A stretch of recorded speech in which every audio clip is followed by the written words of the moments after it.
आगे बढ़ते हैं और खबर शामिल करते हैं टोबा टेक सिंह से, जहां पर district police officer Toba Tek Singh Rana Umar Farooq का रात गए जनरल होल्ड अप के दौरान लगाई गई नाकाबंदियों का सरप्राइज विजिट किया गया। District police officer Toba Tek Singh Rana Umar Farooq ने रात गए जनरल होल्ड अप के दौरान लगाई गई नाकाबंदियों का सरप्राइज विजिट किया।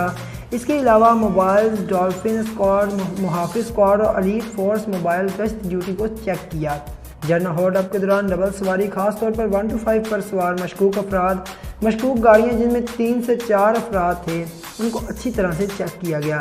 डीपीओ टोबा राना उमर फारूक ने दौरान चेकिंग हदायत देते हुए कहा कि ईद उल अजहा की आमद है, इस अरसा में मवेशी चोरी की वारदातें ज़्यादा होती हैं, लिहाजा गश्त को मौसर बनाएं।